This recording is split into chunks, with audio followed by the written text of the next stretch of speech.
Bismillah, walhamdulillah, wa salatu wa rasulullah.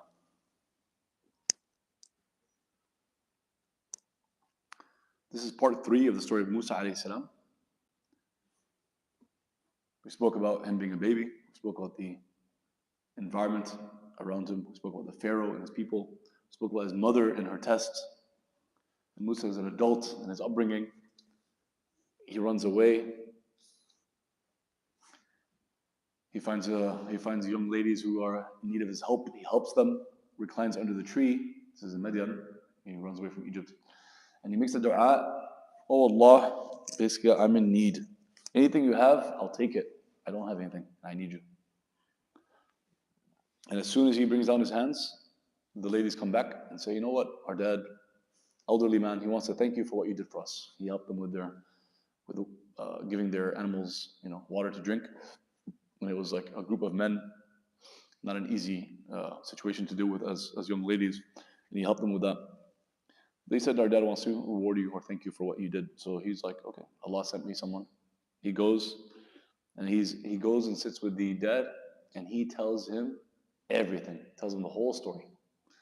Tells him about how he was a baby and they wanted to kill me, and then I rose up and I was in the palace of the Pharaoh, and then I found out that I'm originally from Bani Sala'id, and I was helping people when they're building their pyramids, and and then there's some guards that are extra mean, and I punched the guy and I killed him, and I didn't mean to, and I had to run away because the empire is after me. And I'm in the middle of the desert, and I almost died, and I got here, and I'm here, and then I'm sitting under the tree, and then I see your daughters, and I help them out, and then I made the dua, and the dad is the future father-in-law realizes that this is one honest man.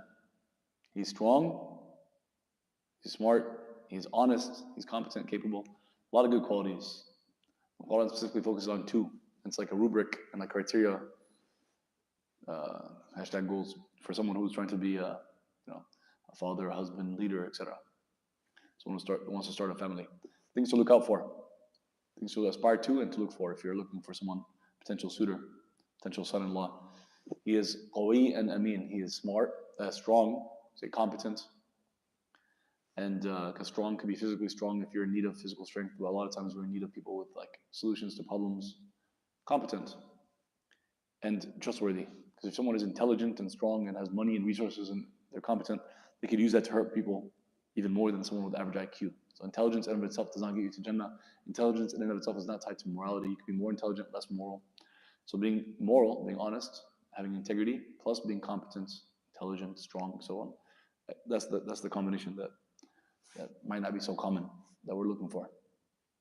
He recognizes this in the young man, Musa alayhi salam. Interesting fact, Musa alayhi salam is from Bani Sala'id, he's Jewish. And Midian, Shu'aib and his daughter, so on, they are Arab. Different ethnicity, different language, different people.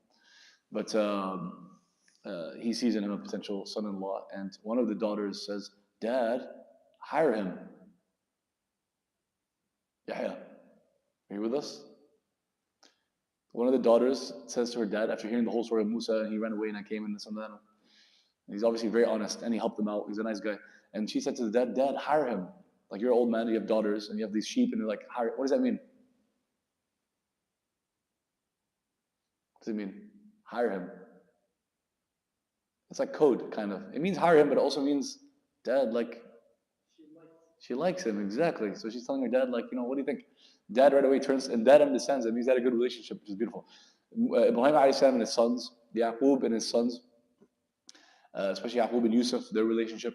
A number of times in the Quran, Allah talks about like good parenting and good parent, Luqman and his son. But here you have Shu'aib and his daughter. He understands right away. She says, hire him. He turns to Musa and says, "I would like to give you one of my daughters in marriage." So he understood it right away. And he's like, "I got you." It's a beautiful moment, Anyways, so and look, this guy's wanted. Like imagine this guy's like America's most wanted, right? This guy's wanted, but obviously he was clearly innocent or it was unintentional. But he's wanted. He don't know the language. He's not Arab. He's Bani Sala'id. It's like rivals. He don't have any degrees. He had no money. He's in the middle of the desert. He's off on his own, and no one knows he's gonna be a prophet one day. He's not a prophet yet. So it looks like a lot of negatives. But he saw what? Qawi and Amin. He's competent. He's intelligent and strong and physically built and all that.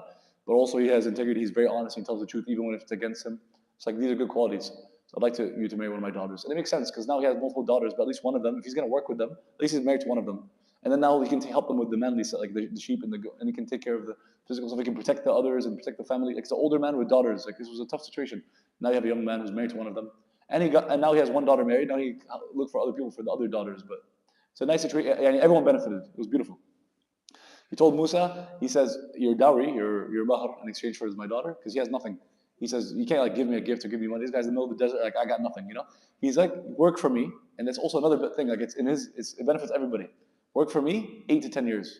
Right? Musa's like, I accept. I'm probably gonna do 8. If I do 10, that's like bonus, but don't hold it against me. Like they had an agreement. Beautiful. So he's working for years. Eventually comes a time, he probably had, he's married to one of them, he's a wife. He might have even had some kids from them. We don't know the details, but here's a family. Some time goes by. He's taking care of a number of sheep. The sheep probably had kids. He maybe had some of the sheep for himself. He's ready to start his own thing and do his own thing. He's wandering in the desert with his wife, with his wife, and he paid his debt basically to the father-in-law, and he's moving on. In the middle of the desert, it's dark, it's cold, and you're on your own. It's like dangerous. You don't know like if a group of men are going to come from one direction or another direction. You don't know where people are moving. You don't know what's going on.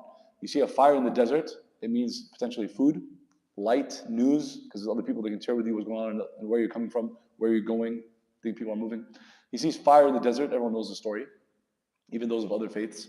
He sees the fire. He tells his wife, and we recited it today after Jum'ah in the Salah.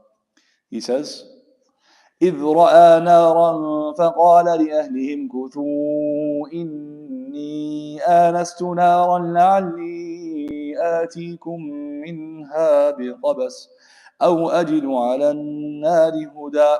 Allah says, sorry, not Musa says, but Allah says about Musa. Did you know? First He says, وَلَا أَتَاكَ حَدِيثُ Musa. Have you heard the story of Musa? Allah's like, let me tell you the story. He saw a fire, so he told his family, he told his wife and kids, just relax, just wait.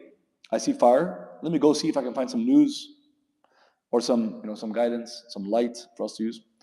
فَلَمَّا أَتَاهَا نُودِيَ مُوسَى. He reaches the fire, there's nobody around it. It's not like a campfire or anything, or a bonfire. He goes there and he hears a voice. Musa is one of his nicknames is Kareemullah. Prophets were unique, especially the top 5 prophets. They each had something that made them unique and distinguished. Musa was the one who spoke to Allah directly. He heard Allah's voice, he spoke, Allah heard him. Of course Allah hears everybody, but he heard Allah's voice directly. We don't know how exactly, but he heard a voice, Nudiya ya Musa, O Moses, Inni ana rabbuka fakhla'an alayk, innaka bilwadi al-muqaddasi tuwa. I am your Lord. So take off your sandals, your slippers, take off your shoes. You are in a blessed land, in a blessed valley. Tuwa. وَأَنَا اخْتَرْتُكَ فَاسْتَمِعْ لِمَا يُوحَى. And I chose you. So listen to what will be revealed. إِنَّنِي أَنَا اللَّهُ لَا إِلَهَ إِلَّا أَنَا فَاعْبُدْنِي وَأَقِمِ الصَّلَاةَ لِذِكْرِي. Indeed, I am Allah. Allah is a contraction, like can't, shouldn't, wouldn't. It's 2 words. What are the 2 words? Allah is short for 2 words. The word Allah. The God. Ilah. Allah. I am the God. I am the creator of the universe. La ilaha illa ana. There is no other deity worthy of worship except me. So worship me, fa'abudni, and establish the prayer for my remembrance.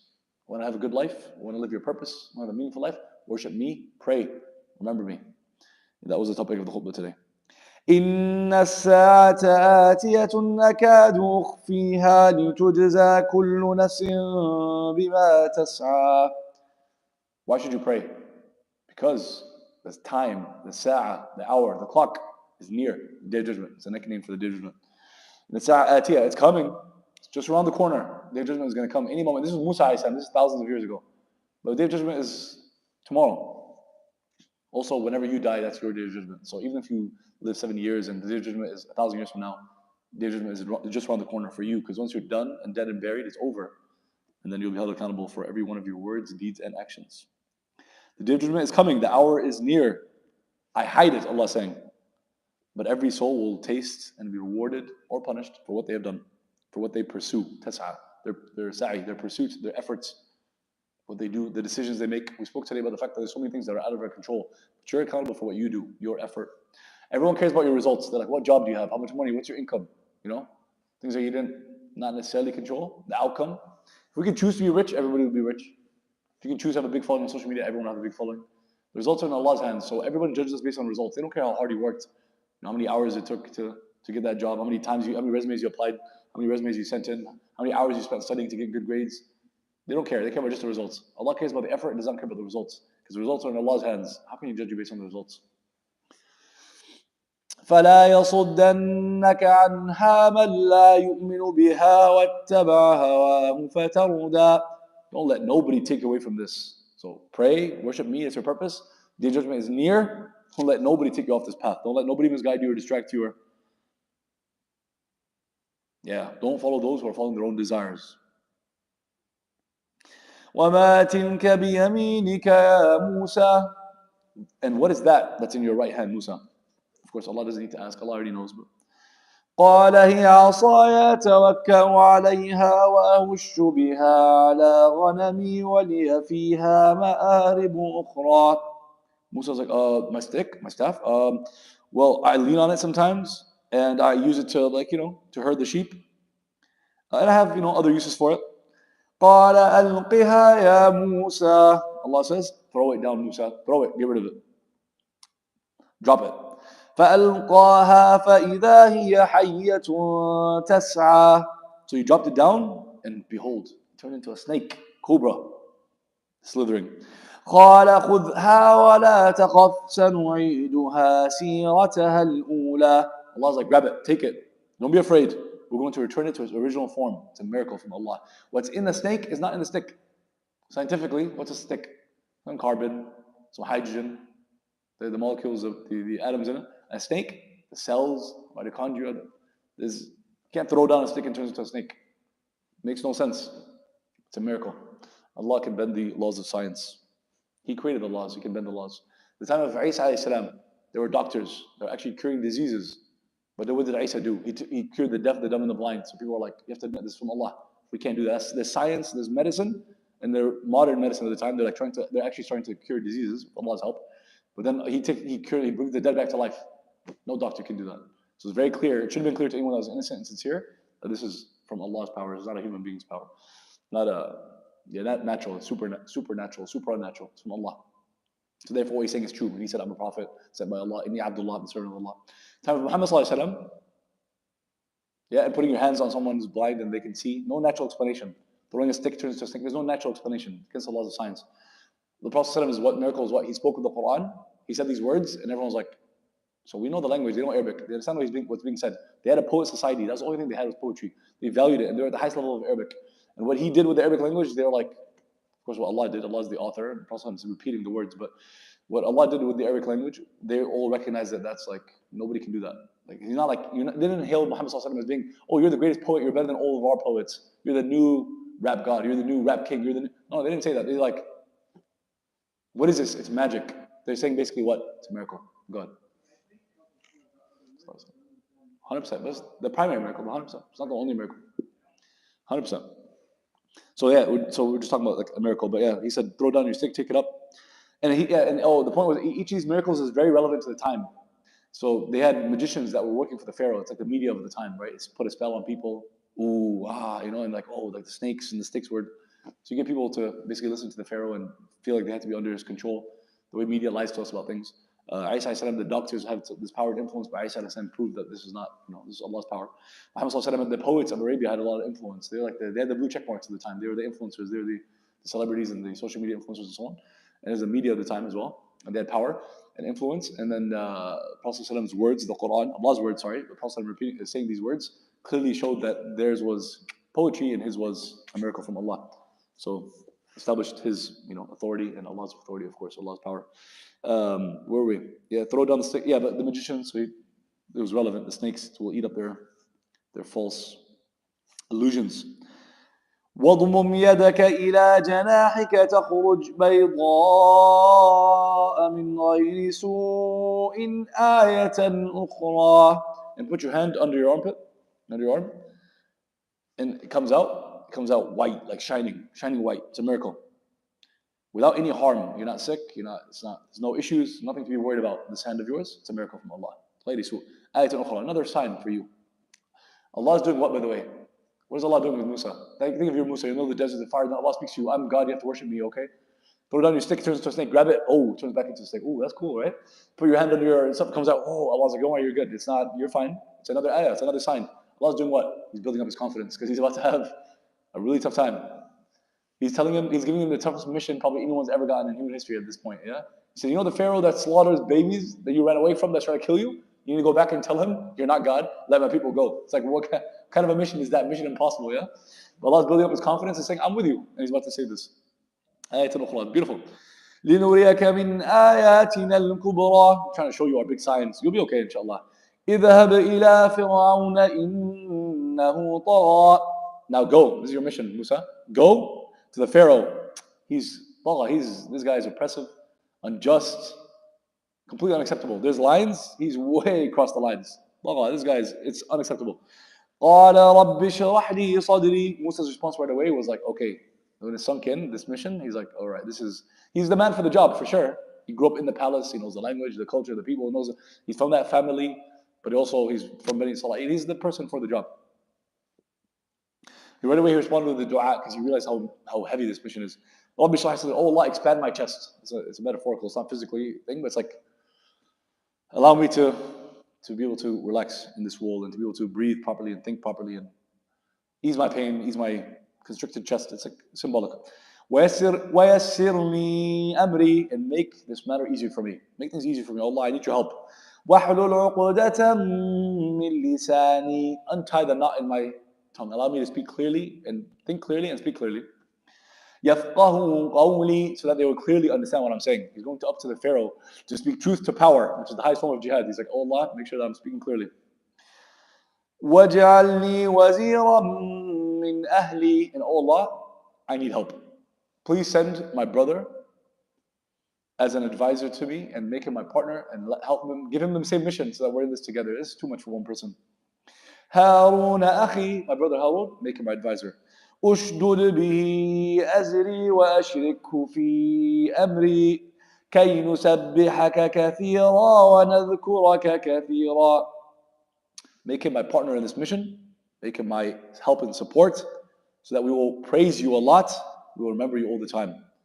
إنك كنت بنا بصيرا. He's recognizing Allah is always watch over him. You're watching us. We know you're there, but I need my brother as support. قال قد أوتيت سؤلك يا موسى. Allah says, it's been granted. He makes a dua, Allah doesn't have to respond. He says, I accept. Harun's your brother. You have these miracles, going to the Pharaoh, and I'm with you. All the time, I've always been with you, and I'll be with you forever. ولقد مننا عليك مرة أخرى إذ أوحينا إلى أمك ما يوحى أن اقذفيه في التابوت فاقذفيه في اليم فليلقه اليم بالساحل يأخذه عدو لي وعدو له وألقيت عليك محبة مني ولتصنع على عيني إذ تمشي أختك فتقول هل أدلكم على من يكفله فرجعناك إلى أمك كي تقر عينها ولا تحزن وقتلت نفسا فنجيناك من الغم وفتناك فتونا فلبثت سنين في أهل مدين ثم جئت على قدر يا موسى. I won't translate in detail because this is part one. You can go back and hear this. Allah is saying to Musa, all right, this is your mission. I accepted your dua. Go and do it. And don't forget, I took care of you all along. He reminds him of how he was a baby. He had no control. I put it in I inspired your mother to put you into this basket and to put you into the river, and you grew up with the Pharaoh, and then you did what you did, and you left, and you came to Medina, and you've been there for years, and now you're a prophet. Allah's reminding him of the whole story. I've been there the whole time. Now I'm telling you to go to the Pharaoh. Scary, yes, but don't be afraid. I gave you miracles from me. I gave you a mission. I gave you support, and I've always been with you, and I'm always going to be with you. I chose you. This is you. It's your time. It's your place. You got this. He's giving him the greatest pep talk ever given. He's giving the greatest motivational speech ever given. وَاصْطَنَعْتُكَ لِنَفْسِي. I created you for me. You're mine. You're one of my chosen people. One of the top 5 greatest messengers who ever lived. They're literally chosen by Allah. We all are. We all could be. He said, I chose you for me. اذهب أنت وأخوك بآياتي ولا تنيا في ذكري. Go, you and your brother. Go with my signs, with my miracles. and never stop remembering me. اذهبا إلى فرعون إنه طغى. He's repeating it. Go to the Pharaoh. He's way past the bounds. فقولا له قولا لينا لعله يتذكر أو يخشى. So say to him, both of you, go say to him, soft, gentle speech. It's like, whoa, going to the Pharaoh, he murders babies. He's got power and control over all that. Go to him, be gentle, soft-spoken with him. If you yell and scream at him, he's going to take you, put you in prison, chop your head off. Like, you have no chance. Speak to him softly, gently, firmly, and directly. Don't sugarcoat it. Don't mix up in the faith and say things that aren't true. He said the mission is clear. Tell him, you're not God in front of everybody. You're not God. Allah is God. He sent me. The creator of the universe. He didn't create the universe. And let my people go. Don't be like, oh, well, like we can be friends. No, he didn't say that's not the mission. It's like, oh, Pharaoh, like, can you kind of like give them like a day off? He didn't say that. He didn't say, listen, you're not God, you're son of God. No, he didn't say that. Like, there's a clear statement. Say it, but say it gently, directly, honestly, firmly, politely, but gently. Interesting. Why? Because maybe he'll accept. And of course, he does not. But that's an interesting point. The scholars were like, okay, so if Musa is told to tell the Pharaoh straightforward, direct, strong speech, let my people go, but saying it gently, not cursing and insulting the guy and yelling in his face, and to do it gently and firmly, then us, when we get into arguments and fights and so on with people that are definitely not pharaohs, we're not doing it right. To be continued inshallah next time.